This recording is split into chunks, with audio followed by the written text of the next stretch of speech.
All right, I'm Night Prowler. And I'm Racist Troll of Metal. All right, and we're gonna do a critical analysis of Vincent Vena Cava's "A Favor for a Favor." If you don't know who Vincent Vena Cava is, look him up. There's a bunch of drama about him all over the internet, but I'm not reading this because I dislike him as a person. I dislike him as a writer, and I'm gonna prove how bad of a writer this guy is by reading this and giving a critical analysis with my friend. So I'll start off.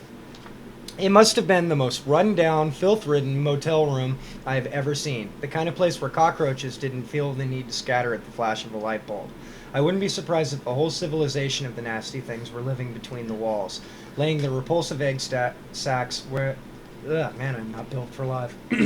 Laying their repulsive egg sacs wherever they pleased, and multiplying faster than an Asian kid on Adderall. Oh, yeah. I was seated at the edge of the bed, shifting uncomfortably atop its warped mattress while trying to ignore the rank funk radiating from a pile of unwashed sheets bundled up in the corner. It was the type of room people did everything but sleep in.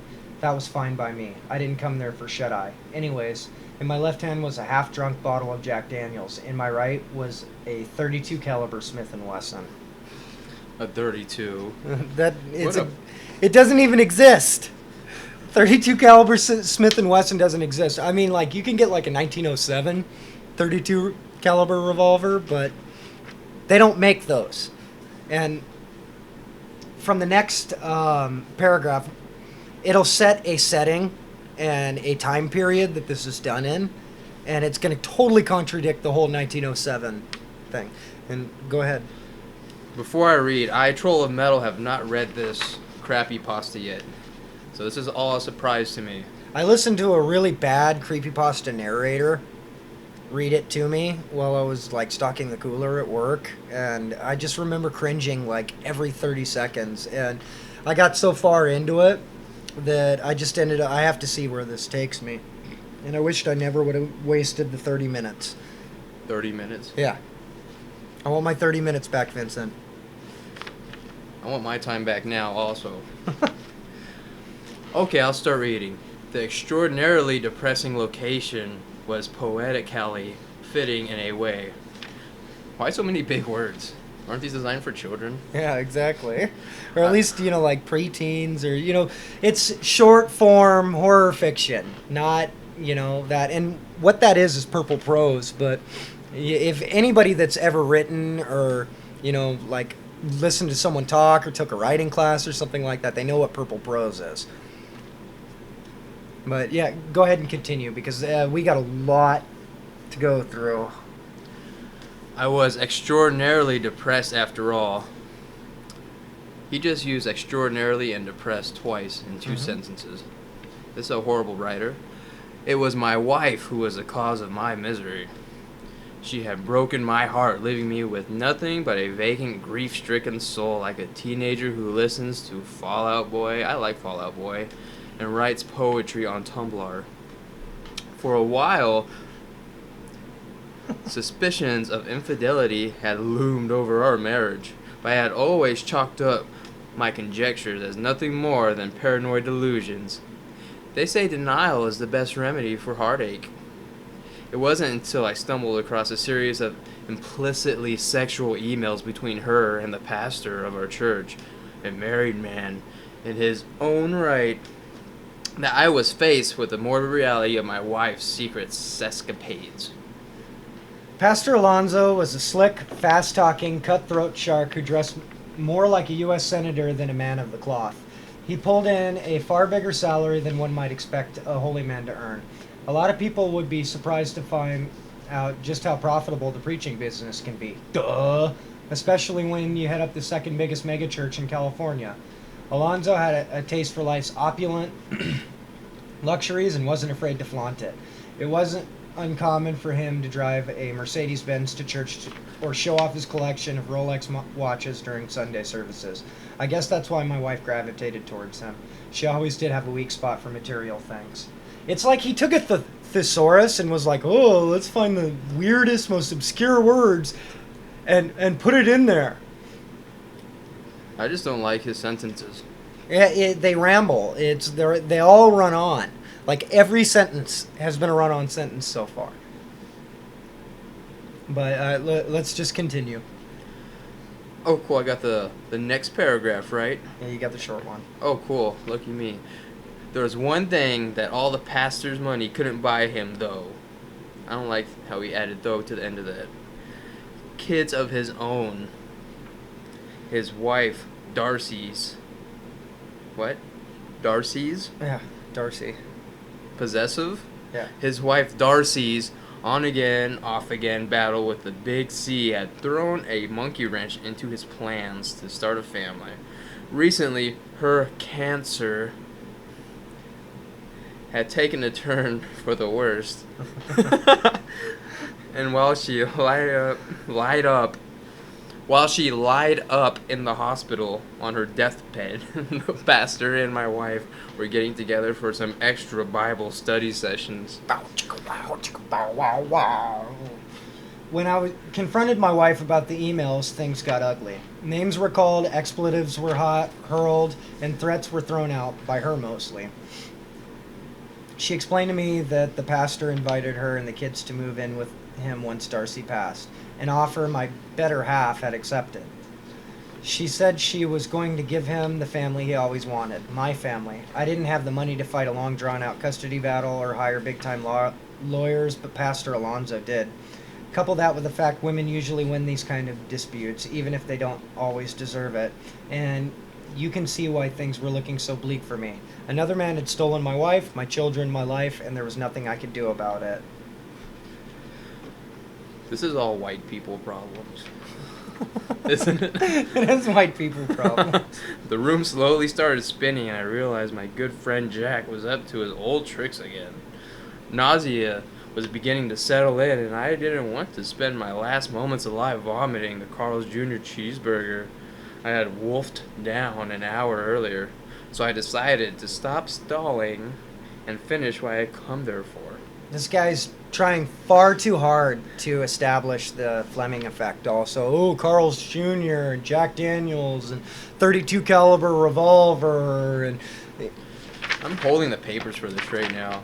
This is one of those papers where if you're in high school and you submit it to like your creative writing teacher, it would come back with all sorts of red marks all across it and shit all crossed out. It kind of does remind me of something I would have wrote in like 7th grade. Yeah, all these side notes like you're a shitty writer, kill yourself. Like, yeah, granted, like nobody would turn in their work or like do an oral presentation, and I always did. Like, no matter how bad my writing was, and sometimes I'd just make it up on the spot too, because I'm a troll. And yeah. And it just reminds me of like Baby's first short story, you know, like, Yeah. and it astounds me that this got published and you can buy this story. Like, who read this and was like, yeah, this, you know, these millennials will eat this right up. This is going to be great. Yeah. And if it was funded by Kickstarter, that means collectively like 6,000 people were like, yeah, this is good. It's not good. And it's pretty fucking sad to say that, you know, as a collective society, that if this was backed through Kickstarter, that, you know, it successfully got money. But we should continue on, because we got a lot left to go. I placed the revolver's barrel in my mouth and rested my finger on the trigger. In case you were wondering if my life flashed before my eyes, allow me to be perfectly blunt. Pull it. It didn't. I was thankful for it, too. I'd have rather taken a bubble bath with Bruce Valanche and Ron Howard's little brother than relive all the agony that woman put me through. I shut my eyes as tight as possible in preparation for the bullet to pass through my brain. Kill yourself, faggot. LOLXD. Let's see.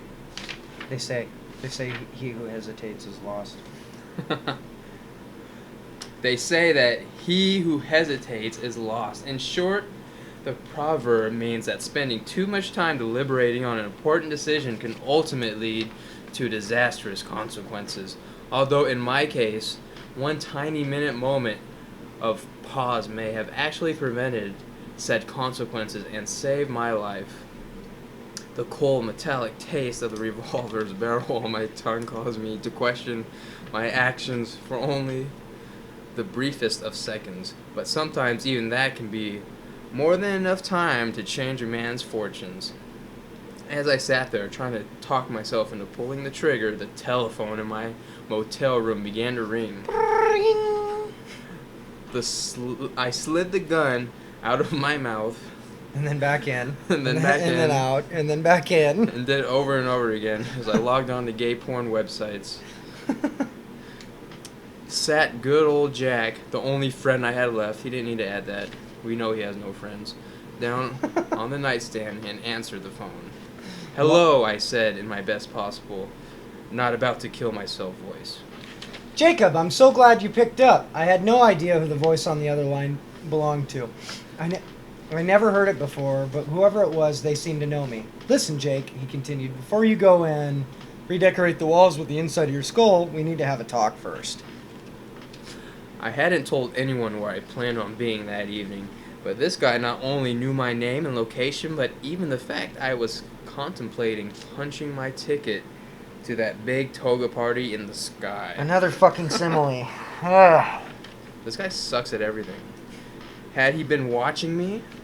I needed some answers, using every working brain cell in my head. I came up with the most rational, thought-out, intelligent question I could construct. What? I said we need to have a talk, Jacob. Now sit tight. I'm on my way over to your room right now. And with that, he hung up the phone. I stared blankly at the wall, completely dumbfounded, my mind still trying to process what happened. I wondered for a moment if I had just been the victim of a prank call. It seemed, from our short conversation, that the guy on the other end of the line had been watching me. My first inclination, that's a big word, was that he might have been some sort of pervert. After all, the motel wasn't exactly a 4-star accommodation, and I did notice that the place looked to be a magnet for weirdos, freaks, and other types of seedy characters when I checked in, yet he checked in there. I took a swig of liquid courage. For some reason, I always felt braver when Jack was around. It's so lame. Knock, knock. Niggas here. Housekeeping! The knock on the door nearly caused me to lose control of my bowels. That double Western bacon cheeseburger was coming out one way or the other. But he just said earlier it wasn't that. Oh. He said it was just a regular cheeseburger. Yeah. Ah, good eye. Yeah. Good memory, Dan. Yep. Troll of metal. No, everyone calls me Danny. Yeah. CKN calls me Danny. You can call me Danny. Okay. I tried to convince myself that I was just being neurotic, but something about the call made me feel uneasy. The paragraph doesn't split. You have to keep reading. Oh, I have to keep reading this garbage? Technically, yep. I had to become aware of a dark, inexplicable feeling that began bubbling from within the pit of my stomach the moment the phone first rang. An awful combination of dread, fear, hate, and a myriad of other terrible emotions are all simmering together in some kind of unspeakable brew. Who is it? I called out. No one answered. I waited for a response and then tried again, this time with a little more bass in my voice. Who is it? Housekeeping! Knock, knock. I'll read it. Okay. This is way too short. Then I'll read the next two. I stood up from the bed, tucked the gun into my waistband of my pants like a nigga, and zipped up my jacket, making sure it was properly concealed before making my way towards the door. Knock, knock. I said, who is it? Housekeeping. The voice on the other side of the door sounded like it belonged to a Hispanic elderly... But you know, it was Hispanic. I was just trying to be racist and said Hispanic. And he did it for you. Yeah, so he's racist too. Well, he might be Latin. Who knows? No, he's racist. Oh, okay. Everything is racist. Okay. Remember. No lives matter. No, just white lives. No, And not just anymore. white and Asian lives matter. Because they have and Jew lives. Why did I bring you on the show? According to Stefan Molyneux in his research, Jews, Asians, and whites have the highest IQ, so their lives matter more based on data. You know I can't put this. Yes, you put can. that on here. It's a fact. Jesus Christ. The only in perspective would agree. Why lives matter. Jesus. Okay. All right. Oh, I chuckled at myself for letting the maid get me so riled up. Please come back later. Thank you. Knock, knock. Housekeeping! I said come back, please. I clean now? I clean now. That is how they talk. By this point, the woman was seriously trying my patience. Either she didn't speak English or she was a complete moron. That was pretty funny. I come in. There's a sign on the doorknob. Can't you read? I swung open the door. Ready to... White people problems again? Yeah, white people problems. The Hispanics are bothering her about room service. Oh, how dare the Hispanic woman, come in and do her job that probably supports her 7 children. Oh, God. Now I'm sounding racist. I swung open the door, ready to give the woman a piece of my mind. It says do not dist. /end paragraph. There was no one in the hallway. I leaned my head out of the room to see the irritating maid wasn't bothering some other poor sap, but the corridor was empty, as barren as a Blockbuster video store. Burn! Convinced that I had officially lost my marbles, I retreated back inside and closed the door behind me. Knock, knock. Not a second later, the knocking started up again. Housekeeping! Go away! I shouted at the top of my lungs. Where had she come from? Just moments earlier, I was alone in the halls. Knock, knock. I changed towels? Listen, please, just leave me alone, I begged. There's no way in hell I'm letting you in. It was getting harder and harder to ignore that strange dark sensation that was still stewing inside my stomach. Knock, knock. I said go away! Once more, I opened the door, and once more there was not a cleaning woman in sight. Once more. This time, however, I was not alone. Doubled over in laughter before me was a teenage boy, no older than 16. He was wearing a forest green hoodie and a matching flat-billed baseball cap tilted off to the side, a fashion choice that made him look spectacularly douchey. His baggy jeans sagged halfway down his ass, exposing a pair of striped. Okay. Strip boxers and teenage Mr. boys. Creepypasta here. Strip boxers and a hard-on, accenting his douchiness even further. A black bandana hung out of his back pocket as if he were some kind of gangbanger. Oh. I found this to be particularly stupid since he appeared to be the type of suburban white nigger whose mom drove him to soccer practice in a minivan. Can I help you? I said. It was about 10 seconds away from wringing the little twerp's neck. By the way he was convulsing in laughter, it was clear that he was a mastermind behind my harassment. Ho ho ho, man! He managed to squeeze out between breaths. You should have seen yourself. You look like you just got caught with your dick in the family goat. What? The boy wiped a tear from his eye and took a deep exhale in an attempt to rein in his laughter.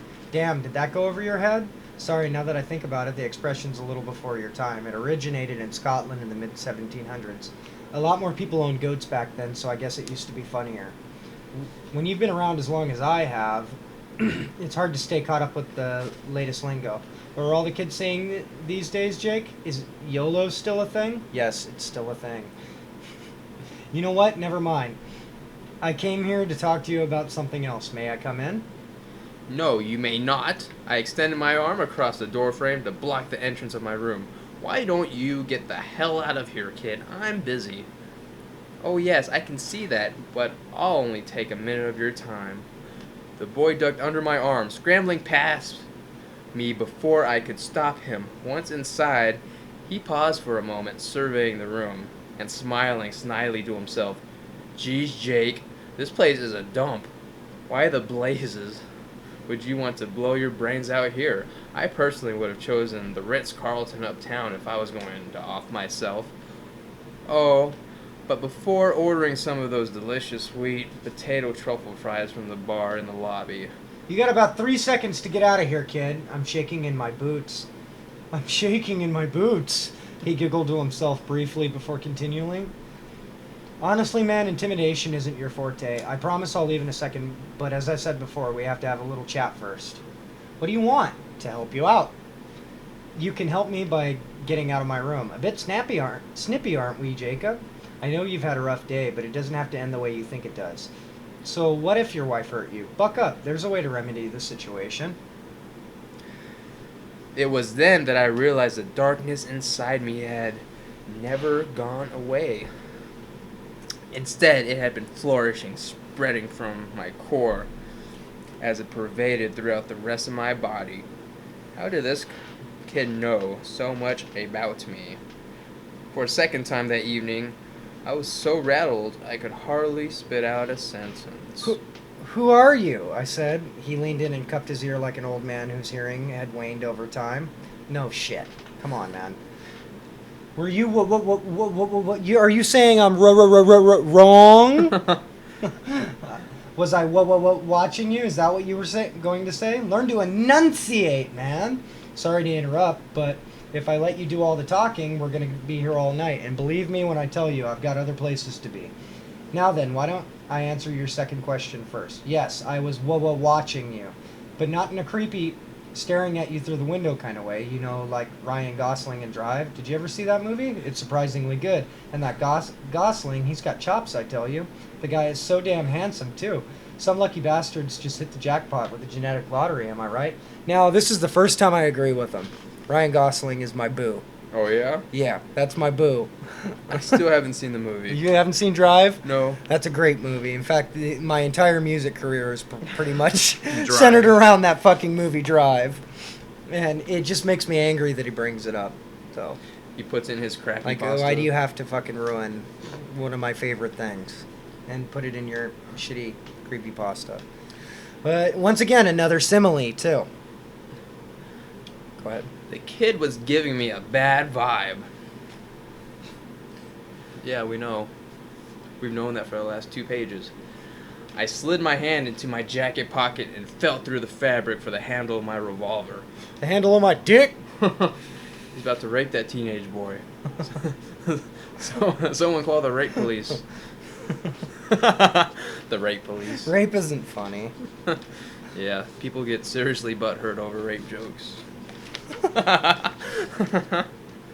All the while, he continued to blabber senselessly about how the Mickey Mouse Club was the greatest thing to ever happen to the entertainment industry. I needed to somehow get control of the situation. Shut the hell up, kid. You better give me some straight answers right now. Why were you watching me? The boy's smile quickly disappeared.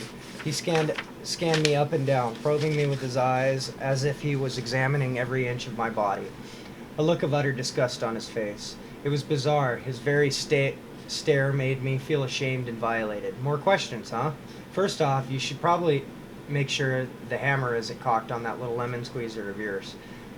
You're going to shoot your dick off, and then you're going to have a real reason to kill yourself. Like Cheddar Bob.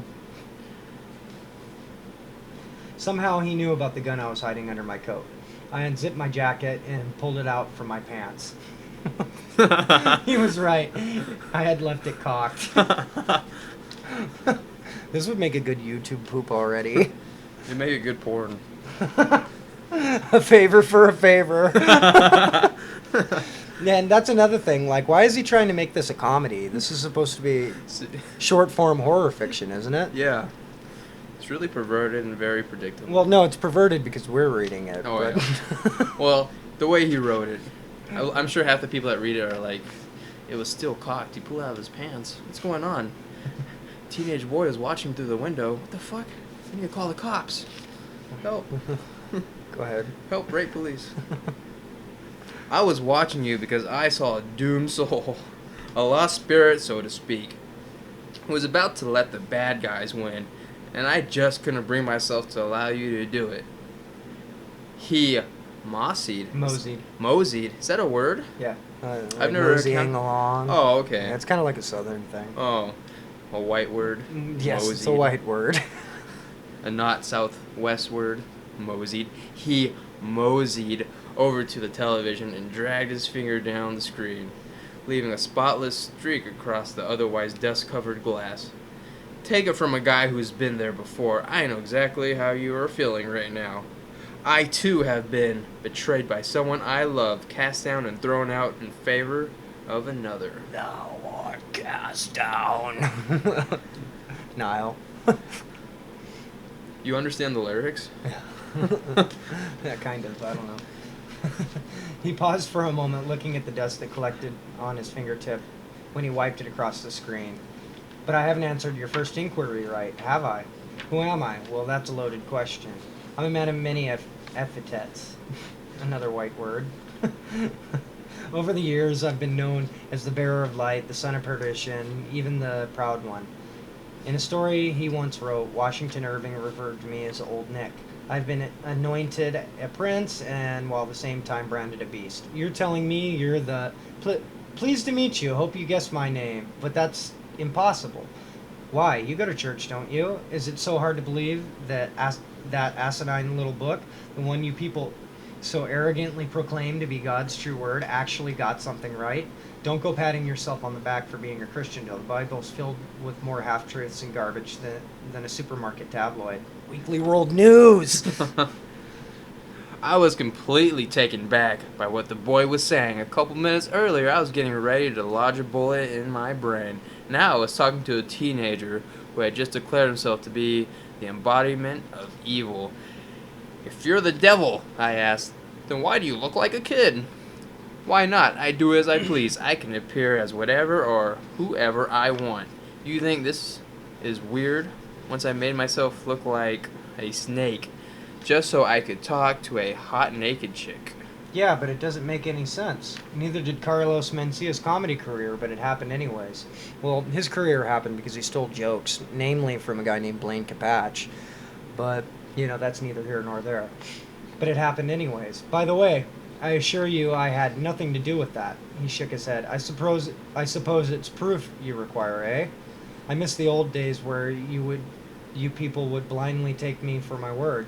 They made it so much easier to cheat at poker. The boy gave me a mischievous wink. All right, why don't you pick up the phone? There's someone who needs to speak with you. Not a second later, a shrill, ear-splitting sound cut through the motel room. The telephone on the end of the table was ringing. I shot a skeptical look over to the teenager. He was holding his hand to his ear, as if there was an invisible phone in it. Hello? I said, as I picked up the call. Housekeeping, I clean now? As the boy's lips moved, I could hear the cleaning woman's voice over the telephone. No hablo inglés, I come in? He burst into a fit of laughter. I was floored. I tried to play it cool, but I'm certain he could read the shock on my face. Check this one out. He cleared his throat. I'm leaving you, Jacob. Now he sounded like my wife. Pastor Alonso has a bigger house than you. As a matter of fact, that's not the only thing that was... This sent him into another round of giggles. After he had his laugh, his voice returned to normal. Not bad, right? I mean, I'm no Danny Gans, but I bet I could still play the nugget. Nugget. And when he said that, he smiled, but it was just a little too wide, wider than a mouth should stretch. Ever so briefly, I caught a glimpse of his teeth. It was as if. He farted into the microphone, which is right by my face. That's what you get for saying such racist shit. I said nigget. It's not even a word in the dictionary. Where was I? That's what I think of this story. Oh, God. Yeah, it smells bad. It was as if hundreds of tiny daggers were protruding. Form his guns. Form his guns. Error. Well, errors are okay in Creepypasta, No, but that's not. This is a true error. He shifted his head ever so slightly, and his peculiar facial features had disappeared. Once again, he looked like a typical douchebag teenager. This is taking far too long, this conversation.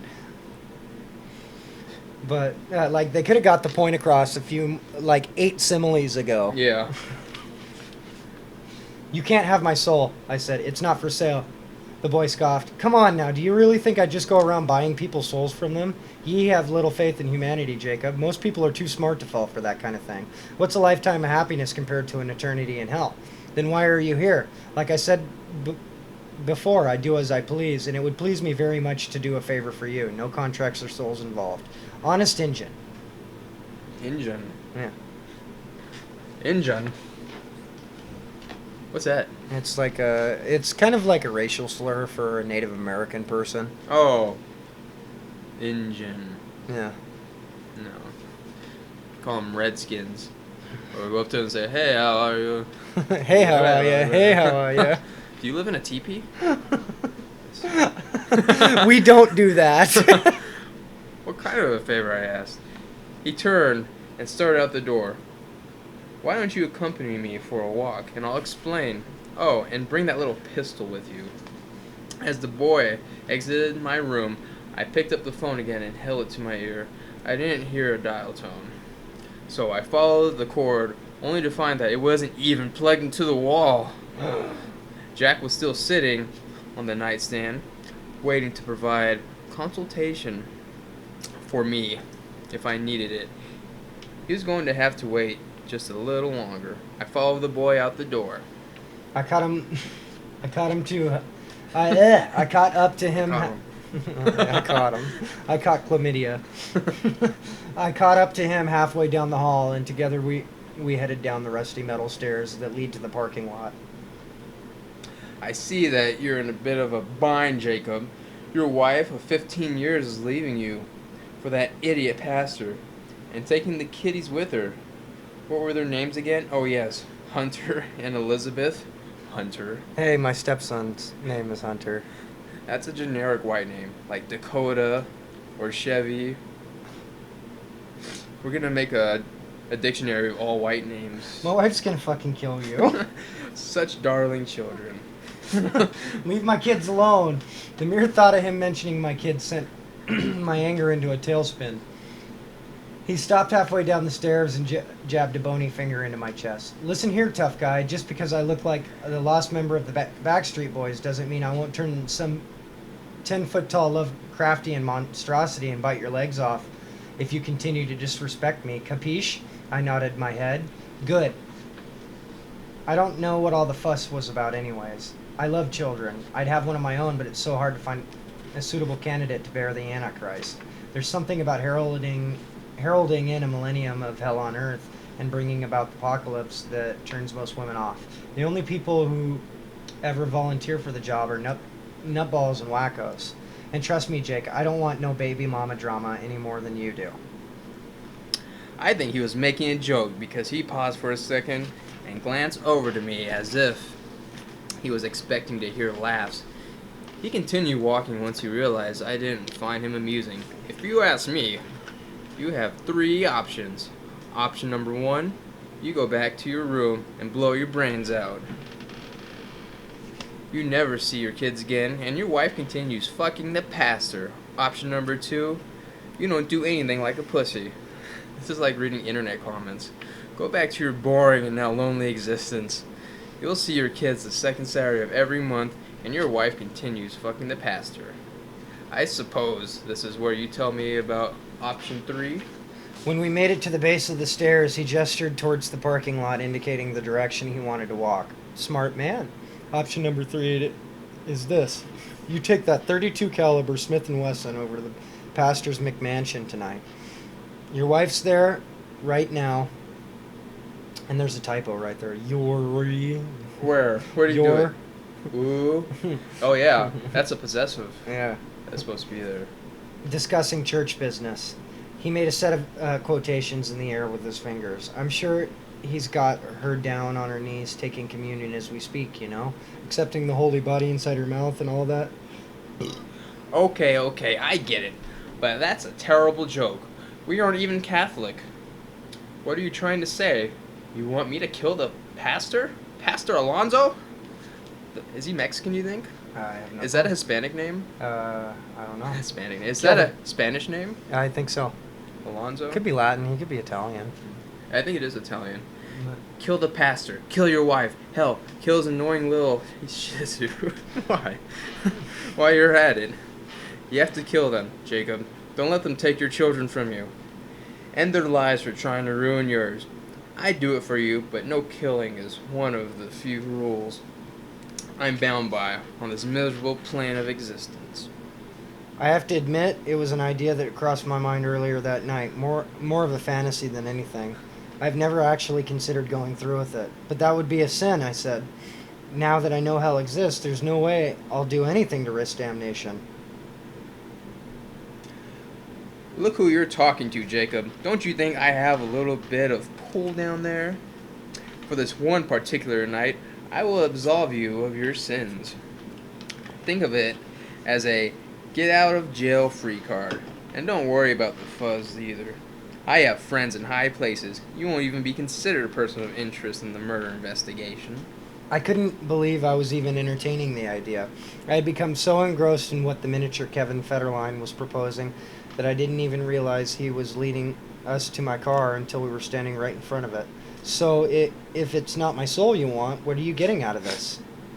I see my reputation precedes me. Like I said before, I'm just doing you a solid, man. He stuck his fist out, waiting for me to bump it. I left the devil hanging. Ooh. Maybe one day in the future, you'll repay the favor, or not. You certainly wouldn't be obligated to. What kind of favor? I don't know. Pick up my dry cleaning? I haven't thought of it yet. Who cares? I may never even bother you after tonight. I reminisced back to when my wife and I were young. We were so in love, and now I was standing in a parking lot under the neon lights of the world's dirtiest roach motel, letting the baby-faced demon talk me into murdering her. How did it come to this? She's my wife, I said. Part of me still loves her. I don't know if I could do anything that would harm the mother of my children. He rolled his eyes. Oh, and clearly she loves you too. Why else would she be on her back right now, letting that idiot pastor plow her into next week? And when he said that, his voice got deeper, 1,000 octaves lower. It didn't go 1,000 octaves lower. Yeah, because from studying synthesis and noise and everything like that, the hertz on that would be so low that the human ear wouldn't even be able to hear it. But yeah, so this guy's clearly lying. This is a fake story. No shit. 1,000 octaves lower than anything I ever heard in my life. The sound was maddening. It made me want to bury my fingers into my ear canals until my eardrums burst. Once again, wrong your. You are adulterous, whore of a wife sins. With that slimy, two-faced, sorry excuse for a human being as we speak. If that wasn't enough, she plans on ruining you by taking your children. And for what? Because you don't have a big house or a fancy car. She used you until something better came along. And he did the same thing to his wife. Hell is filled with men and women like them. Where am I? Send them where they belong. Send them where they belong. It felt, though, his voice was microwaving my brain from the inside. I grabbed my head and fell to my knees. That pastor sins in God's name. And you really sit there and do nothing? Send them to hell, Jacob. Send them to me, and I will make sure they suffer until the end of time. Okay, I'll do it. Excellent. His voice had conveniently reverted back to normal. Let's get started, shall we? I'll meet you at the pastor's house. I'd ride with you, but I'm the Lord of fucking darkness. Dice. The Lord of Dice. Roll to hit. And you drive a Prius, so, you know. And you know what? I wouldn't get in this fucking Prius either. Here, rant into the microphone. I need water. You need to go get water? Yes. Talk about how much you hate Jews. You know, it took that long to do that one conversation that if this was an audio drama or something like that, it would take literally 30 seconds to convey that message. Why he decided to ramble on with all his $5 words and do this, like, I just imagine him, like, eating a salad, like, writing this, you know, like, oh, yeah, this is going to be good, man, this is going to be my best story yet. But, like I said, he's trying to make it so edgy and cool and relatable to, like, the creepypasta fucking community that it's just alienating me. I don't like his random words that he puts in. His sudden big words that no one really uses. his Caucasoid terminology, just out of nowhere. It just ruins it when you read it out loud. I know. Well, just reading this in general is fucking hurting. Like, I'm starting to get a fucking headache. Even though he wasn't in the car with me while I drove over to Pastor Alonso's house, I knew that I was far from alone. Every time I doubted my sanity, every time I started to question if what had transpired was even real, he was there, standing on a street corner, waiting at a bus stop, even watching me from the windows of other cars as they passed me by. I realized now that he was keeping an eye on me, making sure I didn't get cold feet. It came as no surprise to find him already waiting for me on the front steps of the pastor's massive home when I pulled up. Massive home. He placed a hand on my shoulder when I got near and spoke some final words of encouragement to motivate me. Do it for your children, Jacob. There should be a comment after children. Shouldn't there? Yes, Yeah. yes, there should. So, Vincent, we need to have some words after this. Oh, well, I'm sure that he will send his fake lawyers to cease and desist me, but... I like lawyers. Yeah, I know that his entertainment lawyers can't sue me for defamation of character, so if you try, have fun. Oh no, he's an internet savage. Yeah. He might get you. Yeah. From the moment I nudged open the pastor's gaudy, oversized front door, I could hear he and my wife wailing away from the bedroom upstairs. I drew my gun and followed the moans up the steps. Jeez, Jake. It sounds like a couple of pigs getting slaughtered in there. Is that what it's like when you two used to pump uglies? I brushed off his inconsiderate quip and leaned against the door. The boy was licking his lips in anticipation. It seems as if he wanted them dead worse than I did. Doubt began to seep into my mind. I was no killer. The very thought of murdering the mother of my children was beginning to make me feel sick. Perhaps sensing apprehension, he started whispering in my ear, "Do it, Jake. Send him to hell." His words were easy to ignore. I was too busy thinking about my kids. Could I really take their mother away from them? Even though I had let the boy manipulate me that evening, I still had my free will. I knew that the power to walk out of the front door if I wanted to. No one needed to die. He who hesitates is lost, Jake. How could I even pull the trigger? For God's sake, I still love the woman. That's when that dark, inexplicable feeling that had been growing inside me started to dwindle. In its place, I felt hope. Hope that maybe if I could talk to her, even hear her speak, I would come to my senses. Then, almost on cue, her voice rang out, resonating through the air like a magnificent melody plucked from the fingers of a master harpist. Fuck me, preacher man. I kicked in the door. See, that's another thing that bothers me, is like he spent all that time explaining and setting up the devil, but the actual action that's going on right now, like, how long did it take to explain that, the preacher's fucking his wife? About 2/3 of the page. Exactly. Like, why would you spend that much time, making me cringe with similes? And then when the meat of the story, the shit that I've been waiting for this entire time, is only 2 paragraphs long. But I digress. My gun had 6 bullets, but it only took me 3. It would have been 2, but I couldn't resist the opportunity to relieve the pastor of his holy scepter. It's strange how much draining murder can be. All I did was point my gun and pull a trigger, yet my body felt like I had just run a marathon. I knew you had it in you, Jacob, but holy hell, I didn't expect you to blast his pecker off, too. It wasn't his wisecrack that startled me. His voice had changed. It was deeper than a teenager's now. More dignified, too. Perhaps the most alarming, it was a voice I knew very well. The one I heard echo off the stained glass windows of my church every Sunday for years. Pastor Alonso's voice. I whirled around to see the man I just shot smiling at me from the doorway. Wait.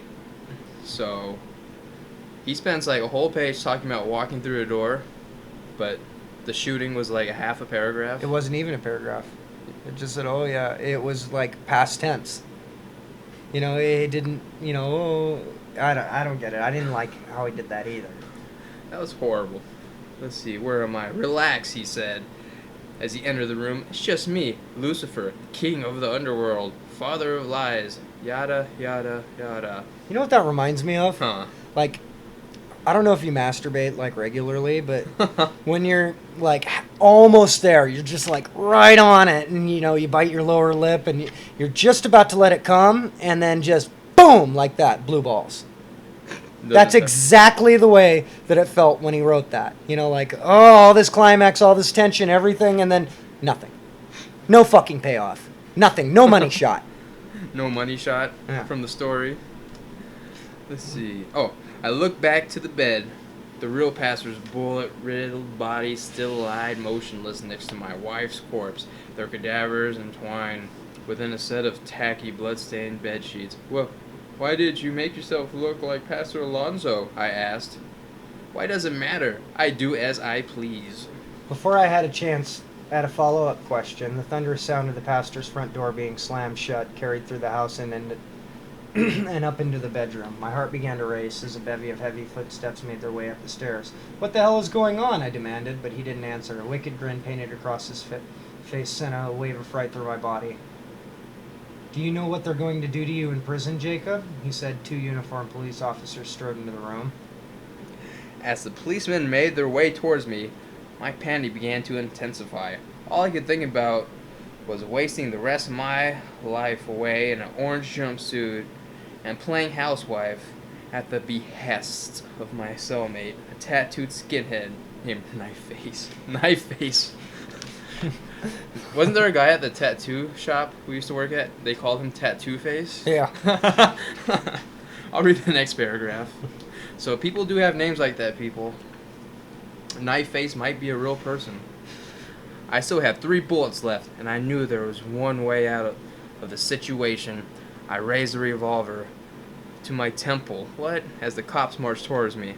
I didn't know if I really would have pulled the trigger if they attempted to arrest me. Thankfully, I didn't get the chance to find out because instead of drawing their guns on me, they brushed right by without saying a word. I watched in awe as they started wrapping the pastor and my wife's bodies in the soiled silk bed sheets.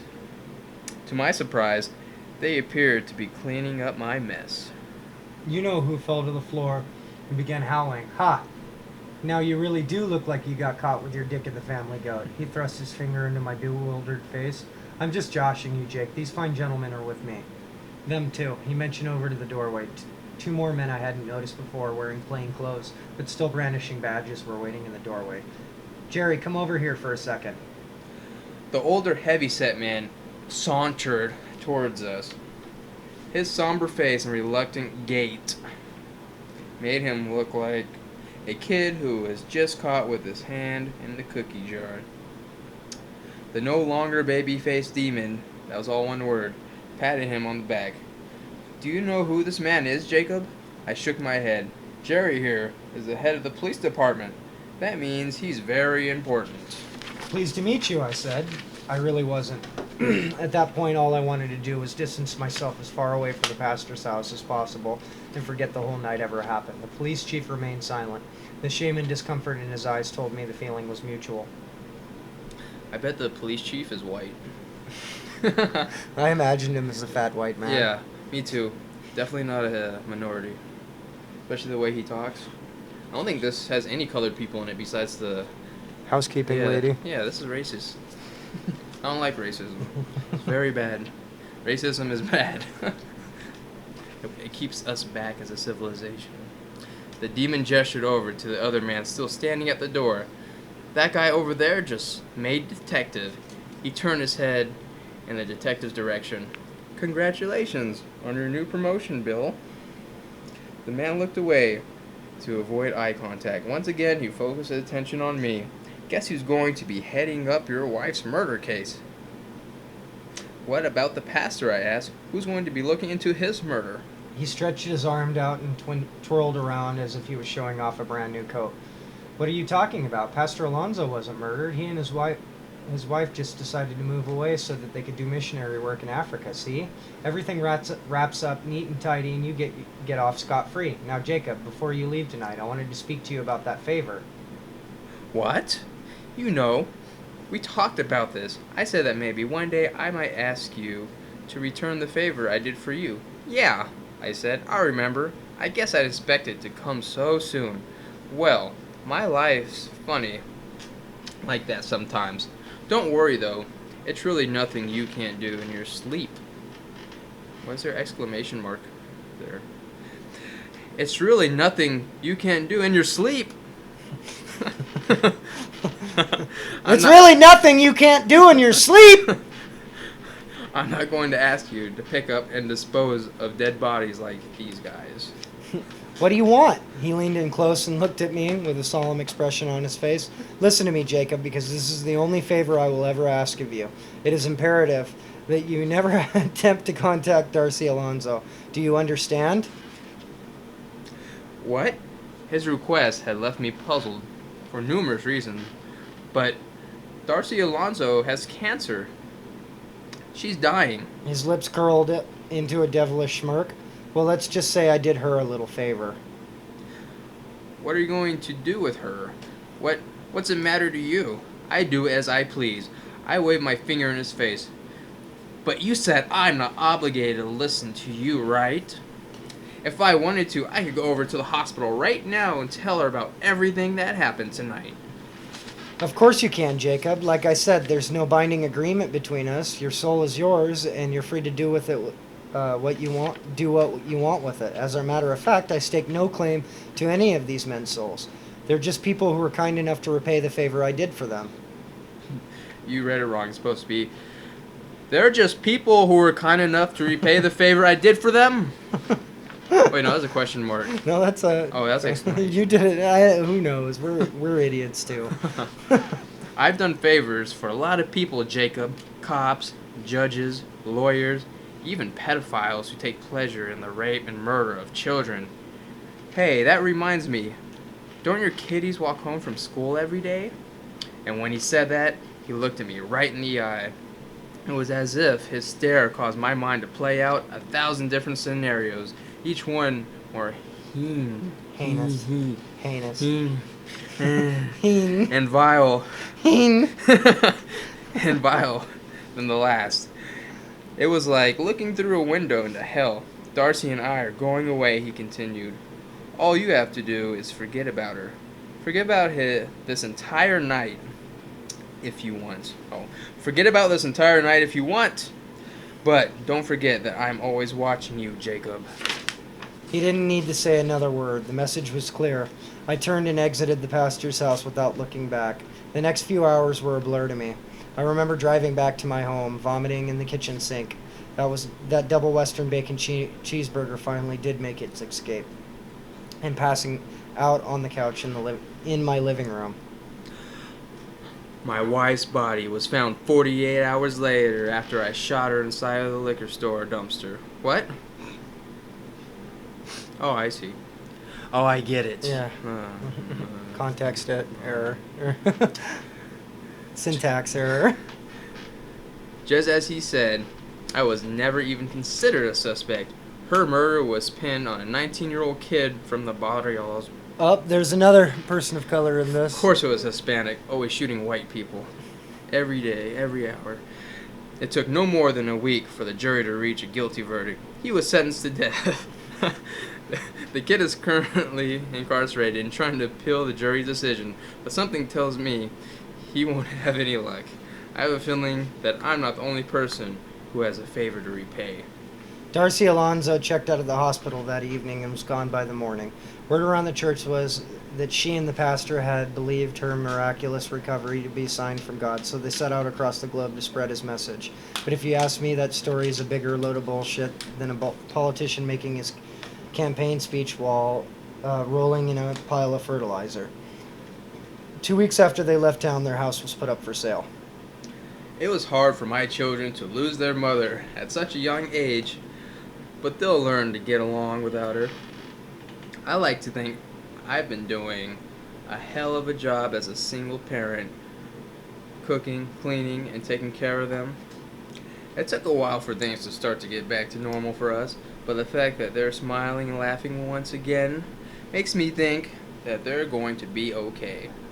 About a year after everything happened, I received a green envelope in the mail. I didn't think much of it at first.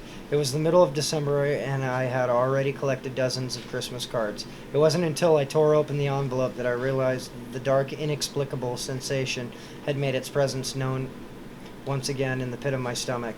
It wasn't the title on the front of the card that made me sick. Merry Christmas. Christmas from the Alonzos. This is what I saw when I opened it. The message was just one sentence long, but it hit me in the gut like a body blow from Mike Tyson. The doctor says we're due to have the best Christmas ever. Attached to the card was a picture of Darcy and the pastor wearing ugly Christmas sweaters and grinning from ear to ear. Darcy's sweater, however, was pulled up past her midsection, exposing her belly. She looked to be about 9 months pregnant. Is that the end of the story? That is the end of the story. Cool story, bro. Yeah, tell it again. What a letdown at the very end. Oh, she's pregnant. Like so. By the way, she's pregnant. This was very boring. Yeah, it was. It's a bad creepypasta. And if you disagree with me, that's you. But it's a bad creepypasta. And some parts are pretty funny. I can't believe that someone fucking published this like this is going to be good. I have to admit, most of the funniest stuff from here were the shorter sentences that come out of nowhere. Like the body blow from Mike Tyson. And yeah, but I mean, I'm going to put a counter in the bottom of the screen that says how many similes that are in this story. And, you know, if you watch it, you'll be able to see by then. Yeah. And it's just so ridiculous, man. Like I said earlier, it reminds me of like a writing that I did in 7th grade, and I just started making it up on the spot because I didn't do my homework, you know? Yeah. Looks like he pretty much used the thesaurus to get him through most of the story when he wrote it. Yeah. Which is fine if you're not writing fiction, I guess. But I mean, this is supposed to be geared towards, you know, people that read creepypasta, and most people that read creepypasta, I hate to like make myself seem like childish, and the people that listen to it, listen to this, like, it's not against you that read creepypasta, but it's short form fiction. It's like garbage writing, you know, like it's not a novel. There's no real substance to it. Yeah. And it's made for kids, written by kids, made for neckbeards, written by neckbeards. Basically. I don't know, any other thoughts on this? It really seems like it's just the way it's written, like a bunch of generic comments on YouTube. If you think about it, like, I have facts. I'm going to win an argument against this troll. Those kind of comments. It seems like it was just one of those, a fiction version of a YouTube comment to counter my arguments. So that's what it is. That's what it reminds Yeah. you of, is like those alt-right people that argue with you, Yeah. and you say... Well, gun control works in France because and then it goes on and on and on. And I have a big word here, and then there's a short sentence here about this guy that died. And then that's their argument. That's basically what this is, but 11 pages long. Ugh. It's horrible. I'm sorry if you sat through this entire, like, thing and, you know, made it this far, but I rage quit while listening to this story, so I never really heard the ending to it. Oh, this is the first time you heard the ending? Yeah. I just remember rage quitting, like, during the devil conversation. The beginning? Yeah. You mean, well, the 6-page... How many pages was it? This was 11 pages total. 11 pages, and how many of it is him explaining what the devil was? Probably at least... Looks like the first 5 pages. I don't know. The real meat of the story that everybody's looking for is just like 2 paragraphs long. I didn't like the racism. Yeah, I didn't either. It was aimed negatively towards Hispanics.